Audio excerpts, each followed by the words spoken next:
අපි අද කතා කරන්නේ ලෝකය ගැන. අපේ මාතෘකාව වෙන්නේ ඔබ නොදන්නා ලෝකය. ඔබ නොදන්නා ලෝකය ගැන කියන්න ඉස්සලා ඔබ දන්නා ලෝකය ගැනත් කියන්න එපා. දැන් ලෝකය කියපු ගමන් ඔළුවට එන්නේ පෘථිවි ගෝලය. අර ලෝක ගෝලය, සාගර තියෙන, ගොඩබිම් තියෙන, අපි මහ පොළොවේ පය ගහලා ඉන්න මේ පෘථිවි තලය. ඒක තමයි ලෝකය කියන්නේ. ඊළඟට අපි ලෝකය ගැන කියද්දී ග්‍රහ ලෝක ගැන කතා කරනවා. සෞර ග්‍රහ මණ්ඩලයේ තියෙන ලෝක, අඟහරු ලෝකය, ඒ වගේ නම් කීකී. ඒ භූගෝල විද්‍යාවට අනුව, එහෙම නැත්නම් පවතින භෞතික විද්‍යාවට අනුව. ඒ තමයි කවුරුත් දන්නා ලෝකය. ඒ භෞතික වශයෙන්. ඊළඟට අපි ලෝකය ගැන කතා කරනවා ආගම් වශයෙන් අරගෙන. ආගම් වලක් තියෙන ලෝකේ, මනුෂ්‍ය ලෝකය, දිව්‍ය ලෝකය, ඊළඟට බ්‍රහ්ම ලෝකය, තිරිසන් ලෝකය, සතර අපාය කියලා හැබැයි ලෝකේ කියන්නේ නැති එකත් ලෝකයක් තමයි කියන විදිහට නේද? එතකොට ස්වර්ග ලෝකය, ස්වර්ග රාජ්‍ය, මෝක්ෂය, ඒවත් ඔක්කොම ලෝක. ඒවා වැටෙන්නේ ඔක්කොම ආගම් වලට, ආධ්‍යාත්මික පැත්තට. එතකොට දැන් ලෝක වර්ග දෙකයි අපි දන්න. ආගමික ලෝක තියෙනවා. ඒකේ ගොඩාක් ලෝක තියෙනවා. භෞතික වශයෙන් කතා කරද්දී සෞර ග්‍රහ මණ්ඩලය ඇතුළු අපේ තියෙන පෘථිවි ගෝලයේ ලෝකය. එතකොට ඒ ලෝකයේ තියෙදි ආගම්වල අර විදිහට මනුෂ්‍ය ලෝක, දිව්‍ය ලෝක, බ්‍රහ්ම ලෝක, තිරිසන් ලෝක කියද්දී ඊට එහා ගිය එකක් ගෞතම බුදුන් වහන්සේ දේශනා කරා. ඒක ඔය එක ලෝකයකටත් වැටෙන්නේ නැහැ. ඒක අමුතුම ලෝකයක්. ඒක හැඳින්වුවේ බුදුන් වහන්සේ මොකක් කියලාද? ඒ තමයි පංච උපාදානස්කන්ධ ලෝකය. එතකොට මේ පංච උපාදානස්කන්ධ ලෝකේ තමයි සම්මා සම්බුදුරෙක් කියන්නේ. ඒක දන්නේ සම්මා සම්බුදුරෙක් විතරයි. එයා තමයි ඒක හොයාගන්නේ. එතකොට වෙනත් අය ඒක දන්නේ නැහැ. හැබැයි ඒ ලෝකේ හරි පුදුමයි. දැන් අනිකුත් අපි කතා කරපු ලෝකවල වල දැන් භෞතික වශයෙන් තියෙන ලෝකේ නම් අපිට පේනවා, අල්ලන්න පුළුවන්, අපි හිටගෙන ඉන්නවා, පින්තූර ගන්න පුළුවන්. සෞර ග්‍රහ මණ්ඩලයේ තියෙනවත් අඩු තියෙනවත් අපිට අඩු වශයෙන් දුරේක්ෂයකින්වත් බලා ගන්න පුළුවන්. හැබැයි ආගම් වල කියන ලෝකවලත් තිරිසන් ලෝකයේ කියපුවාම සමහර තිරිසන් අපිට පේනවා. නොපෙනෙන තිරිසන්නුත් ඉන්නවා. පියවි ඇසට නොපෙනෙන. සමහර වෙලාවට පියවි ඇසට නොපෙනෙන සමහර සත්තු අපි අන්වීක්ෂයක් තුලින් දකිනවා. හැබැයි අන්වීක්ෂයකටත් නොපෙනෙන ලෝක තියෙනවා. ඒවා බ්‍රහ්ම ලෝක, දිව්‍ය ලෝක කියලා මිනිස්සු ඒ ආගමික ආගම් වල හඳුන්වනවා. දැන් මනුෂ්‍ය ලෝකේ කොහොමත් මිනිස්සුන්ට පේනවා. හැබැයි මේ ඔක්කොගම අවිභාග්‍ය බුදුන් වහන්සේගේ ලෝකය පංච උපාදානස්කන්ධ ලෝකය. මේක තමයි බුදුන් වහන්සේගේ ඉගැන්වීම. ඕනෑම සම්මා සම්බුදුවරයෙක්ගේ ඉගැන්වීම තමයි මම මේ කිව්ව පංච උපාදානස්කන්ධ ලෝකය. එතකොට මේක හඳුනගන්නේ සම්මා සම්බුදුවරයෙක් විතරයි. දේශනා කරන්නත් පුළුවන් එයාට විතරයි. ඊට පස්සේ ඒ දේශනාව අනුසාරයෙන් ඒ බුද්ධ අනුශාසනාව පිළිපැදලා ඒ ප්‍රතිපදාව පුරලා ඒ ලෝකේ අනිත් අයටත් දකින්න පුළුවන්. එතකොට මේ ලෝකේ කොහෙද තියෙන්නේ? දැන් දිව්‍ය ලෝක, බ්‍රහ්ම ලෝක නම් ඉතින් අපිට හොයන්න දකින්න ලේසි නෑ. ඉතින් මරණින් පස්සේනේ යන්න වෙන්නේ නේද? ස්වර්ග ලෝකෙට එහෙම. අනිත් භෞතික ලෝක නම් ප්‍රශ්නයක් නෑ. අර ආගමික ලෝක වලට නම් යන්න වෙන්නේ මරණින් පස්සේ. මනුෂ්‍ය ලෝකේ ඉඳලා. තිරිසන් ලෝකෙත් පේන්න තියෙනවා. මරණින් පස්සේ තමයි ආයෙත් තිරිසනෙක් වෙනවා නම් වෙන්නේ. හැබැයි බුදුන් වහන්සේ දේශනා කරපු පංච උපාදානස්කන්ධ ලෝකේ මේ මොහොතේම තියෙනවා. ඒක කොහෙද තියෙන්නේ? තම තමා තුල. අපි තුලමයි මේ පංච උපාදානස්කන්ධ ලෝකේ තියෙන්නේ. මේක තමයි බුදුවරුන්ගේ ඉගැන්වීම. මේක කොහොමද මේ ලෝකේ හටගන්නවා? ලෝකේ සෑම මොහොතකම ඇති වෙමින් නැති වෙමින් යන දෙයක්. බුදුන් වහන්සේ දේශනා කරේ ලෝකේ තියෙන දුක උඩ කියලා. ඒ දුක කිව්වේ දුක නිසාම නෙමෙයි. දුකකුත් තියෙනවා. දුකෙන් එහා ගිය එකකුත් තියෙනවා. ඒ තමයි දාර්ශනික අර්ථය. ඒ දුක කියන එක හේතුකින් හටගන්නේ. ලෝකය කියන එක හේතුකින් හටගන්නවා. හේතු නිරුද්ධ වුණාම නිරුද්ධ වෙනවා. එතකොට ඇති වෙන නැති වෙන ස්වභාවයක් තියෙනවා. එතකොට ඇති වෙන නැති වෙන දේවල් අනිත්‍යයි. එතකොට අනිත්‍ය නිසා ඒක දුකයි. දුක නිසා දුකයි, අනිත්‍ය නිසා දුකයි. දුක නිසා දුකයි කියුවේ කවුරුත් දන්න දුක. ඔය ඉපදීම, මරණය, ලෙඩවීම, මහලු වීම, මරණය, ඒ වගේම ප්‍රියයන්ගෙන් වෙන්වීම, අප්‍රියයන් හා එක්වීම, කැමැති දේ නොලැබීම, අකමැති දේ ලැබීම, ඒක කවුරුත් දන්නවා. ඒ කියන්නේ අනන්‍ය වැළපෙන්නේ, සෝසුසුම් හෙලන්නේ, දුක්ඛ දෝමනස්ස උපායාස හටගන්නේ. හැබැයි ඒ දන්නා දුක, හැබැයි ඒක කොහොමද දුකයි? එතකොට නොදන්නා දුක තමයි පංච උපාදානස්කන්ධ දුක. ඒක ඇති වෙනව නැති වෙනවා හේතුවක් නිසා හට ගන්නවා. ඒක අනිච්ච නිසා දුකයි.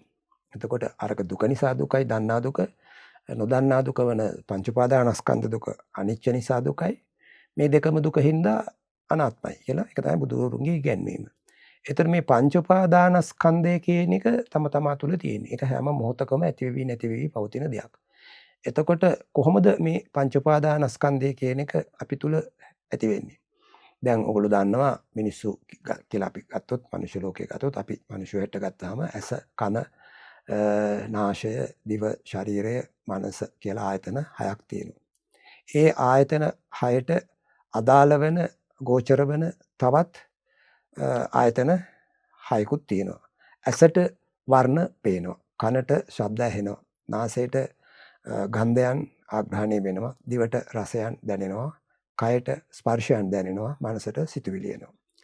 එතකොට මේ ආයතන 6ට, කියන්නේ ආධ්‍යාත්මික ආයතන 6ට, ඇස, කන, නාසය, දිව, ශරීරය, මනස කියන ආයතන 6ට බාහිර ආයතන වන වර්ණ, ගන්ධ, රස, ස්පර්ශ නැත්නම් පොට්ටබ්බ, සිතුවිලි කියන ඒවා ස්පර්ශ වුණාම සිතුවිලි කියලා මම ගන්නෙ, ධම්ම කියලා කියන්නේ.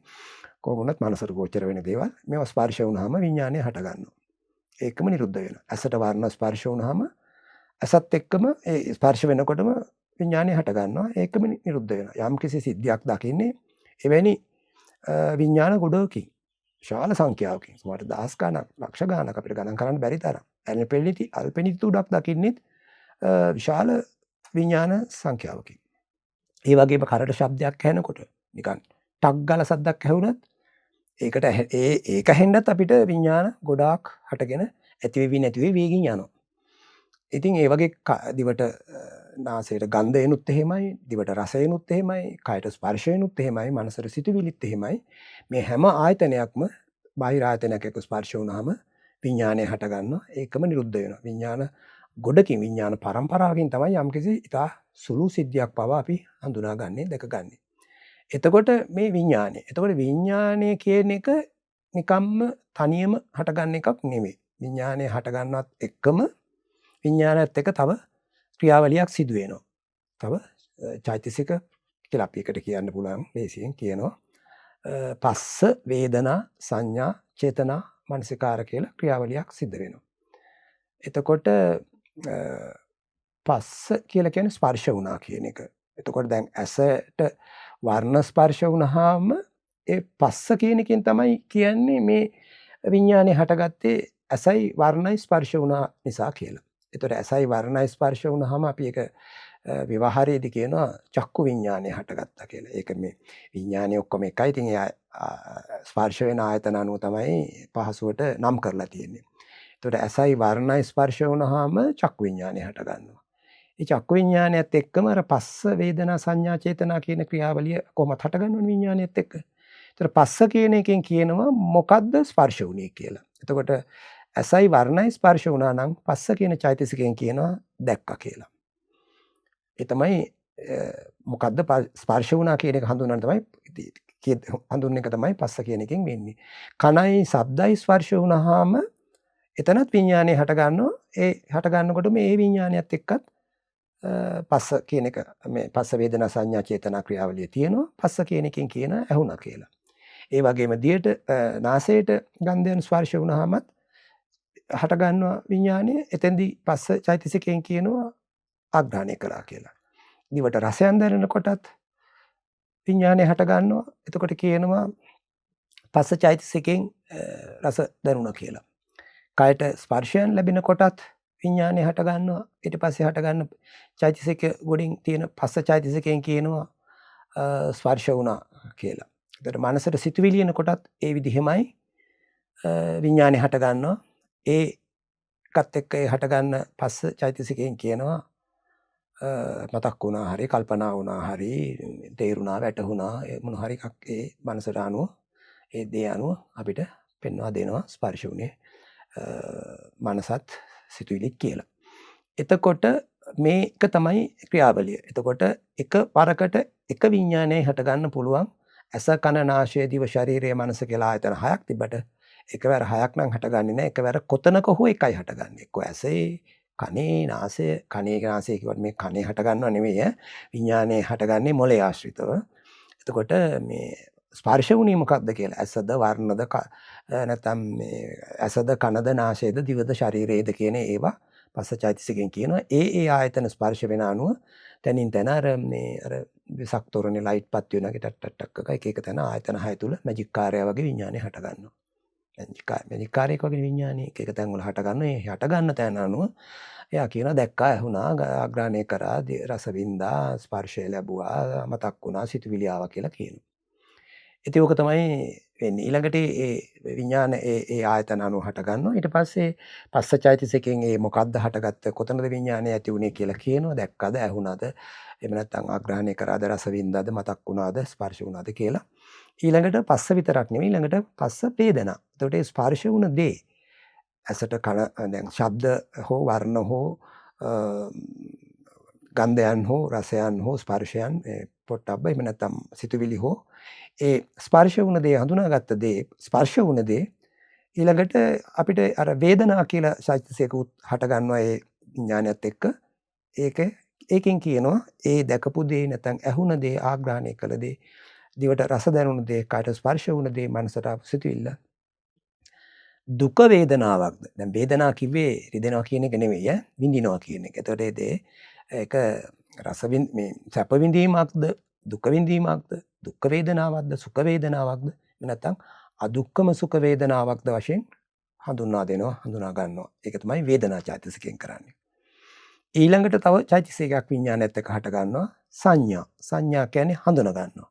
එතකොට දැකපු දේ, ඇහුණ දේ, ආග්‍රහණය කළ දේ, එහෙම නැත්නම් රස විඳපු දේ, දිවට කායට ස්පර්ශ වුණ දේ, සිතුවිලි මනසට ආපු දේ ඒ සංඥා චෛතසිකයෙන් කියනවා මොකද්ද දැක්කේ, මොකද්ද ඇහුනේ, මොකද්ද ගන්ධයන් ලැබපු ගන්ධේ මොකේද, රසය මොකද්ද, මතක් වුණේ මොකද්ද, ස්පර්ශ වුණේ මොකද්ද කියලා කියනවා.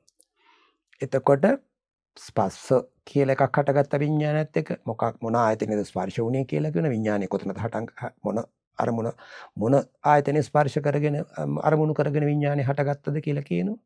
ඊළඟට ඒ හටගත්ත දේ සුඛ වේදනාවක්ද, දුක වේදනාවක්ද, අදුක්කම සුඛ වේදනාවක්ද කියලා. අදුක්කම සුඛ කියන්නේ සුඛත් කියලා, සුඛ වේදනාවක්ද, දුක වේදනාවක්ද කියලා හඳුනගන්න බැරි එක. හොඳයි. එතකොට අදුක්කම සුඛ වේදනාවක්ද, දුක්ඛ වේදනාවක්ද, සුඛ වේදනාවක්ද කියලා හඳුන්වා දෙනවා වේදනා චෛතසිකයෙන්. ඊළඟට දැන් මොකද උනේ? පස්ස වුණා. ඊළඟට වේදනාවක් හටගත්තා. ඊට පස්සේ අපි ඒ පිළිබඳ හඳුනා ගන්නවා. මොකක්ද හඳුනාගත්තේ? මොකද්ද දැක්කේ, මොකද්ද ඇහුනේ, මොකද්ද ආග්‍රහණය කරේ, මොකද්ද මොනවද දිවට රස දැනුනේ, මොනවද ස්පර්ශ වුනේ, මොනවද අපි සිතුවිලි කියලා සංඥාවකින් හඳුනා ගන්නවා. දැන් ඊට පස්සේ මෙතන තියෙනවා දැන් මේ හඳුනාගත්තට පස්සේ දැන් ඊළඟට චෛතසිකයක් හට ගන්නවා චේතනා චෛතසිකය. දැන් වේදනා චෛතසිකයෙන් කියනවා සුඛද, දුක්ඛද, අදුක්ඛම සුඛද කියලා. ඊළඟට කියනවා සංඥා චෛතසිකයෙන් ඒ මොකක්ද කියලා. ඊට පස්සේ සුඛ වේදනාවක් නම් චේතනා චෛතසිකයෙන් මොකද කරන්නේ? ඒක කෙරෙහි තණ්හාවක් ඇති කරගන්නවා. ඒ ඇති වුණ හඳුනාගත් සංඥාව දුක වේදනාවක් නම් ඒ කෙරෙහි ඇති කරගන්නවා ද්වේෂයක්. තණ්හාව ඊළඟට ගැටීමක් ඇති කරගන්නවා. අර අදුක්කම සුඛ කියන එකේදී දුකද සුඛද කියලා හඳුනා ගන්න ශක්තියක් නැති හින්දා ඉතින් හරි අමාරුයි ඒක මොකද්ද කියලා කියන්න. ඉතින් කොහොම වුණත් චේතනා චෛතසිකයක් හට ගන්නවා. එතකොට පස්ස වේදනා සංඥා චේතනා ඊළඟට මේ ක්‍රියාවලියත් එක්ක මේ ක්‍රියාවලිය ක්‍රියාත්මක වීම සඳහා තුඩු දෙන හේතු වෙන නිකන් උදව් වෙන එකක් තියෙනවා. ඒකට කියනවා මානසිකාර කියලා. පස්ස වේදනා සංඥා චේතනා මානසිකාර කියන පහක් තියෙනවා. පස්ස වේදනා සංඥා චේතනා මානසිකාර. මේ පහම එකතු වුනහම තමයි මේකට කිව්වේ පංච උපාදානස්කන්ධය කියලා. එතකොට මේක හටගන්නේ විඥානයත් එක්ක. එතකොට මේක තමයි ගෞතම බුදුන් වහන්සේ එදා බුද්ධත්වයට පත් වෙන දවසේ අවසානයේ දැකගත්තේ. මේක හැම කෙනෙක්ම ගෞතම බුදුන් වහන්සේ මුලින්ම දැකගත්තා. ඊට පස්සේ ඒක එතනගේ මාර්ගයේ දේශනා කරා. ඒක ඒ දේශනාවේ පිළිපැදපු අය අවසානයේ රහත් ඵලයටපත් වෙනවා. සෝතාපන්න, සකෘදාගාමි, අනාගාමි, අරහත් කියලා. අරහත් ඵලයටපත් වෙනකොට ඒගොල්ලොත් මේ සිද්ධිය දකිනවා. ගෞතම බුදුන් වහන්සේ දැක්ක ඒ පස්ස වේදනා සංඥා චේතනා මනසකාර කියන මේ පංච උපාදානස්කන්ධ ක්‍රියාවලිය විඥානයත් එක්ක හටගෙන ඒ සමගම නිරුද්ධ වෙලා යන මේ පංච උපාදානස්කන්ධ ලෝකය දැක්කා. දැකගත්තා. විශ්ලේෂණාත්මකව දැක ගන්නවා රහත් ඵලයේදී. එතකොට බුදුන් වහන්සේගේ බුද්ධත්වයේදී ඊට පස්සේ භාවනා කරලා ඒ අනුව පිළිපැදලා බුද්ධ දේශනාව පිළිපැදලා රහත් ඵලයටපත් වෙනකොට ඒ අයත් අර බුදුන් වහන්සේ දැක්කා හා සමානවම ඒ පංච උපාදානස්කන්ධ ක්‍රියාවලිය විශ්ලේෂණාත්මකව දකිනවා. ඒක දැකපු දවසට තමයි අර සත්වයා සසරට බැඳ තබන සංයෝජන 10න් අවසාන සංයෝජනය වෙන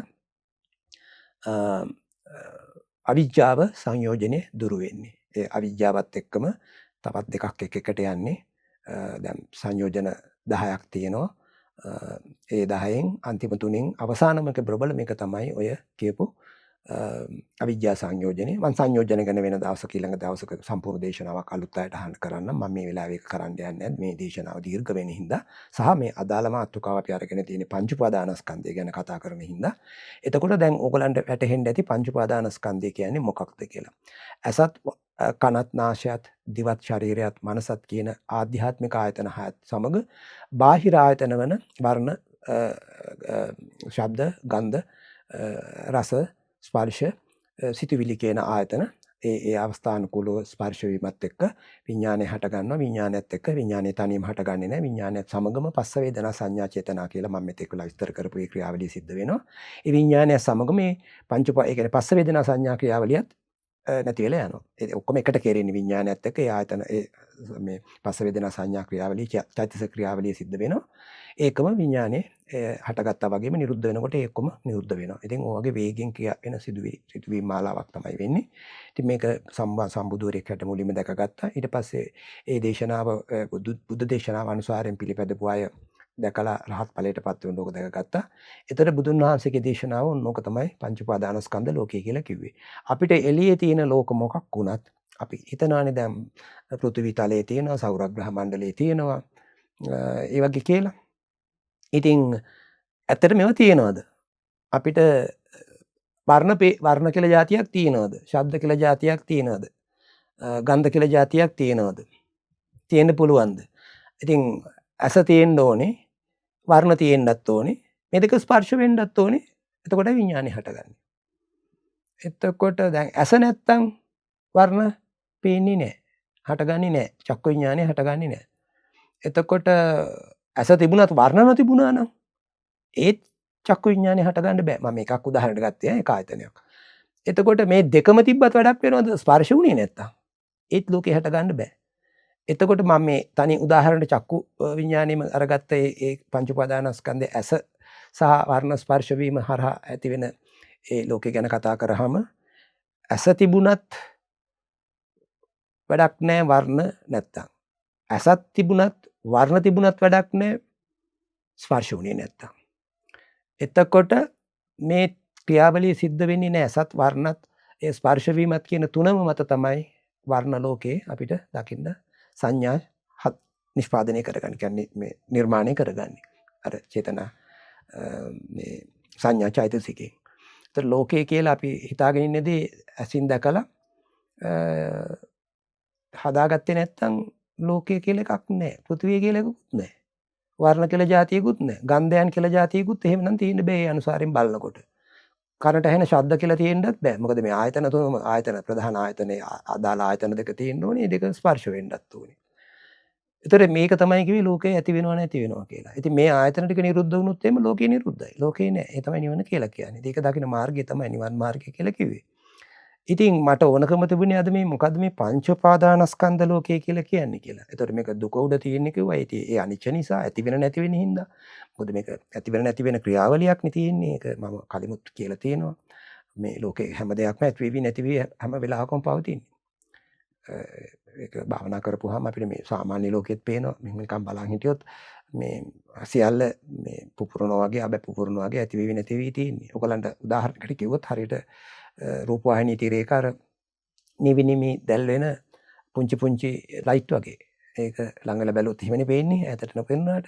ඒ වගේ තමයි හැම එකක්ම. විදුලි ආලෝකය ගත්තත් මේ විදුලි බල්බ් එකක් ඒකත් ඇති වෙවි නිවි නිමි පත්තු වෙන්නේ. මම දැන් ඒක විද්‍යාව ඉගෙන ගත්ත අය දන්නවා භෞතික විද්‍යාව ඉගෙන ගත්ත. හැම දෙයක්ම ඇති වෙවි නැති වෙවි තියෙන්නේ. තරංග වුණත් ඇති වෙවි නැති වෙවි තමයි ගමන් කරන්නේ. ආලෝකය ගමන් කරන්නේත් එහෙමයි. ඉතින් මේක ලෝකයේ බුදුන් වහන්සේ භාවනාවෙන් දැක්කා. රහතන් වහන්සේලාත් ඒක දැක්කා. දැකලා ඒකේ විශ්ලේෂණාත්මකව දැක්කා. එතකොට මේකේ අල්ලන්න දෙයක් නෑ. උපාදාන කරගන්න දෙයක් නෑ. ඇති වෙන නැති වෙන ක්‍රියාවලියක් විතරයි. ඒ නිසා මේ එහි ඇලෙන්නේ නෑ. අල්ලන්න දෙයක් නෑනේ. නිකම්ම සිත මිදෙනවා. ඒකෙන් තමයි සංසාරයෙන් මිදුණා කියලා කියන්නේ. අපි නිවන් දකින හැටි, අපි මිදෙන හැටි අපි ඊළඟ දවසේ කතා කරමු. මම හිතනවා අද ඔයගලන්ට මම මේ කතා කරපු පංච උපාදානස්කන්ධ ලෝකය කොහොමද ඇති වෙන්නේ කියලා තේරෙන්න ඇති කියලා මම අනුමාන කරනවා. ආයතන 6ට බාහිර ආධ්‍යාත්මික ආයතන 6ට බාහිර ආයතන ස්පර්ශ වෙන්න ඕනේ. ඒ ආයතන හොඳට ආධ්‍යාත්මික ආයතන හරියට තියෙන්නත් ඕනේ. ඒවට ස්පර්ශ වෙන බාහිර ආයතනක් තියෙන්න ඕනේ. මේ දෙකම සම්බන්ධ වුණාම විඥානේ හට ගන්නත් ඕනේ. මේ ක්‍රියාවලිය හට ගන්නා තාක් පමණක් ලෝකේ නිර්මාණය වෙනවා. ඒකම නිරුද්ධ වෙලා යනවා. ඒ ක්‍රියාවලිය දිගින් දිගට සිදුවෙගෙන යන ලෝකේ කියන එක නිර්මාණය වෙවි ඇති වෙවි පවතින දෙයක් වගේ පේනවා. ඒක එහෙම සේ වෙන්නේ නැහැ. සියල්ල අනිත්‍යයි, දුක්ඛයි, අනාත්මයි කියලා රහතන් වහන්සේලා බුදුවරු දකිනවා. ඊට පස්සේ වුන් ඒ ලෝකෙන් මිදෙනවා. ඉතින් ඕක තමයි බුදුන් වහන්සේ දේශනා කරපු ලෝකය. පංච උපාදානස්කන්ධේ ලෝකය. එතකොට මම අද මාතෘකා කරගත්තේ මේ කෙටි දේශනාවට ලෝකේ මොකක්ද කියලා හඳුන්වා දෙන්න. එතකොට ඔබ දන්නා ලෝක ගැන මම මුලින්ම කතා කරා. ඔබ පොතපතේ ඉගෙන ගන්න දේ, අහලා තියෙන දේ, ආගම් වලින් අහපු දේ, පොතෙන් ඉගෙන ගත්ත දේ, භෞතික විද්‍යාවෙන් මේ විද්‍යාවෙන් ග්‍රහ මේ ලෝක වලින් ඉගෙන ගත්ත දේ තමයි ඒ ලෝක කියලා කිව්වේ. හැබැයි ඒ එකක්වත් නොවන ලෝකයක් තමයි බුදුන් වහන්සේ දේශනා කරේ. ඒ තමයි පංච උපාදානස්කන්ධ ලෝකේ. අපි තවදුරටත් මේ ගැන පංච උපාදානස්කන්ධ ලෝකේ ගැන ඉදිරියේදී කතා කරමු.